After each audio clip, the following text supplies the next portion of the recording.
अब तो हाँ कुछ जी। भी नहीं है। हाँ तो इसीलिए तो बनता है। अब वो कह रही थी कि वो जो सिस्ट भी है उसको सिस्ट में नहीं कंसीडर करेंगे। वही ठीक है, बाकी सब कुछ ठीक है, अब कहीं से कुछ है नहीं आपको। सही हो गया। सही हो गया। भैया कितना टाइम हुआ अभी? 6 मंथ हो गए कंप्लीट। 6 महीने में सोचिए 100 mm की सिस्ट, इतनी बड़ी सिस्ट अंडे में।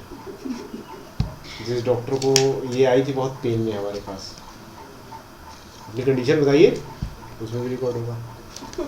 बताइए किस कंडीशन में आई थी आप हमारे पास? उस टाइम तो ट्विस्ट हो गई थी, मतलब सिस्ट बहुत पेन था। और बाकी सब डॉक्टर ने क्या रखा था उस समय? एकदम सर्जरी, तुरंत 15 डेज के अंदर सर्जरी कराई। मेरे पास जब आई थी तो मुझे लगा कहीं फट न गया हो, इतनी भयंकर पेन में आई थी ये। उस टाइम तो चलने में और भी तो फिर मैंने प्रॉब्लम हो रही थी। दैनिक के पास भेज करके हमने चेक करवाया, मैंने कि कहीं चेक कर लीजिए बॉस कुछ नहीं कर गया, तो उन्होंने कहा कि नहीं लेकिन कभी भी कर सकता है। इतने रिस्क में इनका ट्रीटमेंट किया है मैंने, रिस्क ले करके कि आप देखे रहिए, दवाई भी देता था मैं, और मैंने कहा था कि जहाँ आपको कोई तकलीफ लगे तो आप तुरंत दैनिक से मिल करके प्रॉपर चेकअप करा लीजिएगा। और ये वो उन्होंने भी काफ़ी मेहनत किया कि जब जब कहते थे, जो कहते थे वो करती थी।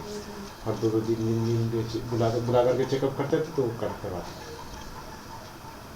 और उसी का नतीजा है देखिए, 5 महीने के ट्रीटमेंट के बाद वो तो गायब ही हो गया था, एक स्टोन अलग राइट साइड में डेवलप हो गया था, वो भी ख़त्म हो गया। ठीक है, तो बहुत ही सक्सेसफुल केस। अब आपका क्या कहना है होम्योपैथी के बारे में? बस इलाज है, कुछ भी हो प्रॉब्लम तो साइड इफेक्ट नहीं है सबसे बड़ी चीज़, कुछ भी प्रॉब्लम नहीं होती है। एलोपैथ में तो शुरुआत में पेन किलर देती थी ना, नींद ही नहीं आती थी, इतनी प्रॉब्लम आ गई थी इससे। अभी फेस पे कुछ कराया है आपने? ब्यूटी पार्लर पे कुछ कराया क्या जाकर के? अब देखिए, मुझे ये लग रहा है कि अभी मैं आपको पुराने अगर इनके वीडियोस दिखा दूँ तो आपको पहचान में नहीं आएंगे। ठीक है, वो दाने निकलते थे चेहरे पे। ठीक है, अभी देखिए फेस इनका एक नॉर्मल ग्लो है फेस पे, और बिल्कुल कोई मार्किंग्स नहीं है। तो ये एक इम्पैक्ट है होम्योपैथिक मेडिसिन का। तो पहले से ही आ रही हूँ जब से आपने खोला मैं तब से आपकी परमानेंट हूँ। ये रियलिटी में ये तो केस जी, मतलब अपने आप ही सारे क्लियर हो गया है। अपने मतलब आप सोचिए अपने आप में ये बहुत बड़ी कुछ भी नहीं था, तकलीफ नहीं। मैं तो पहले से ही वो करती हूँ, मैं तो और उधर भी क्या परेशान, जितने ज़्यादा निकल रहे थे उधर नहीं निकल आए, मैं अपने आप ही लेकिन सही हो किसी गई। को अगर बताइए ना तो फिर वो जल्दी बिलीव नहीं करता, मेन बात ये है। लेकिन वो तो डॉक्टर जो अल्ट्रासाउंड उसके तो हवा उड़ गए होंगे। वो फर्स्ट टाइम इन्होंने किया था, जिन्होंने कल किया है, तो वो तो एकदम ही कहाँ चला गई, कौन सा ट्रीटमेंट करा रही थी, मतलब एकदम 100 mm की सिस्ट थी आपकी। ये छोटी मोटी होती बात समझ में आती। 100 mm की सिस्ट। हमको बासी के दीजिए। आकाश, अब बात कर लेते हैं इनके रिपोर्ट्स के बारे में, क्या क्या फॉलोअप लिए हमने। जब ये हमारे पास आई थी पहली बार तो आप देख सकते हैं ये रिपोर्ट है 16 मार्च 2016 की, लेकिन ये मेरे पास मई की स्टार्टिंग में आई थी। ठीक है, और आप देख सकते हैं कि सिस्ट की साइज़ क्या है, 98x66 mm की साइज है। ठीक है, ये मार्च की रिपोर्ट है। अब उसके बाद हम आपको दिखाते हैं, जब ये मेरे पास आई थी तो मैंने इनको गायनिक के पास भेजा था क्योंकि बहुत एक्यूट पेन में आई थी मेरे पास ये। तो मुझे लगा कि कहीं रप्चर तो नहीं हो गया है सिस्ट, इसकी वजह से मैंने इनको गायनिक के पास भेजा था फिजिकल एग्जामिनेशन के लिए। तो उन्होंने चेक किया तो उन्होंने कहा कि नहीं रप्चर नहीं हुआ है, और इन्होंने कलर डॉपलर के लिए सजेस्ट कर दिया। उन्होंने कलर डॉपलर अल्ट्रासाउंड कराया तो आप देख सकते हैं कि इसकी साइज़ भी लगभग वही है, और ट्विस्ट कर गया अपनी जगह से, right side right twisted right ovarian cyst अपनी जगह से ट्विस्ट कर गया है ये। ठीक है, उसके बाद हमने तीसरे महीने में हमने ट्रीटमेंट लेती रही। हमने कहा था 3 महीने में एक अल्ट्रासाउंड कराएंगे, और तीसरे महीने में मुझे विश्वास था कि कुछ ना कुछ चेंजेज आएंगे, लेकिन इतना चेंजेज आएगा ये मुझे विश्वास नहीं था।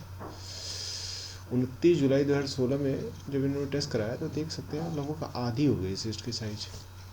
हालांकि पेशेंट की जो फिजिकल कंडीशन थी, फिजिकल जो उसको पेन था, बहुत पेन होते थे, बहुत तकलीफ़ें थी, वो सब रिड्यूस हो गया था। बुखार भी आ रहा था, इन्फेक्शन भी फैला हुआ था जिसकी वजह से बुखार आता था उनको, तो वो सब भी ठीक हो गया था। 20 दिनों में बिल्कुल क्लियर सब कुछ ऑन मेडिसिन ही थी और कुछ भी अलग से नहीं ले रही थी, कोई भी एलोपैथिक मेडिसिन नहीं ले रही थी। और आप देख सकते हैं कि सब कुछ क्लियर है। 29 जुलाई 2016 में आप देख सकते हैं कि लगभग आधी हो गई है सिस्ट की साइज। अच्छा, फिर उसके बाद 5वें महीने में अचानक से इनको बहुत पेन हुआ और पेशाब में जलन हुई। ठीक है, तो जब पेन हुआ, पेशाब में जलन हुई, तो मैंने ये अल्ट्रासाउंड कराया। तो आप देख सकते हैं 17/10 का अल्ट्रासाउंड है। There are 2 small calculi 3 to 4 mm size in upper and mid pole calyx in right kidney. मतलब 2 छोटे छोटे स्टोन की वजह से पेन हो रहा था और राइट साइड की ओवरी टोटली नॉर्मल हो गई है, सेम इन साइज। ठीक है, और लेफ़्ट साइड में अलग से एक सिस्ट डेवलप हो गया है। ठीक है, जो लगभग 1/3 के बराबर है, लेकिन फिर भी एक लेफ़्ट साइड में अलग सिस्ट डेवलप हो गया है। ठीक है, इन्होंने एंडोमेट्रोमा सजेस्ट करा है। ठीक, ये 17/10 की रिपोर्ट है, मेरे पास आई अल्ट्रासाउंड लेकर के। फिर मैंने मेडिसिन दी और फिर ये जांच हमने कराई फाइनल। एक सेकेंड, आप देख सकते हैं फाइनल जब जांच हमने कराई लगभग 4/11/2016। Findings are within normal limits. Left ovary showing simple cyst, जो कि एक डोमिनेंट फॉलिकल है, सिस्ट नहीं है कोई। और किडनी स्टोन देखिए, स्टोन भी नहीं है। ठीक है, तो हफ्ते भर में स्टोन और ये सिस्ट दोनों गायब हो गई। ओके, तो मैं आप लोगों से सिर्फ यही कहना चाहता हूँ कि होम्योपैथी से बहुत सारी चीज़ें ठीक हो सकती हैं, बस आपको थोड़ा सा ध्यान देने की ज़रूरत है और सही प्रिस्क्रिप्शन लेने की ज़रूरत है। ओके, ठीक, थैंक यू।